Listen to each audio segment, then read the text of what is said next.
అందరికీ నమస్కారం. నేను మీ కౌటుంపిల్ల.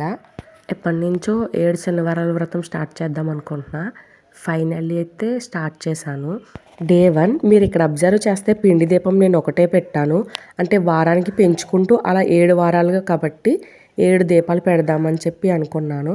సో సోమవారికి ఇక్కడైతే నేను ముడుపు కడుతున్నానండి. ఆ రోజు నేను టెంపుల్కి వెళ్ళాను, వీడియో తీద్దాం అనుకున్నాను కానీ బట్ కుదరలేదు నాకు. మార్నింగ్ 2కి లేసామండి ఈ పూజ కోసం. 1 అవర్ పట్టిందండి పూజ కంప్లీట్ అవ్వడానికి. 5:30కి స్టార్ట్ చేసా, 6:30కి అయింది.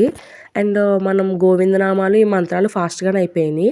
కథ అనేదే లెంత్ ఎక్కువ ఉంది, అందులోని యూట్యూబ్లో పెట్టుకుని వినడం కాబట్టి సగం మ్యూజిక్ అండ్ ఆ వాయిస్ వచ్చేటప్పటికి టైం ఎక్కువ పట్టేస్తుంది. బుక్ కోసం అయితే చాలా వెతికాను కానీ నాకు ఎక్కడా దొరకలేదు. సో మన సరౌండింగ్స్లో ఎక్కడైనా ఈ బుక్ కానీ దొరికితే నాకు కింద కామెంట్ చేయండి. 7 శనివారాల వ్రత బుక్ అండ్ మార్టేర్ కానీ, పాలకొల్లు కానీ, పెనుగొండ కానీ కింద కామెంట్ చేయండి, వెళ్తాను.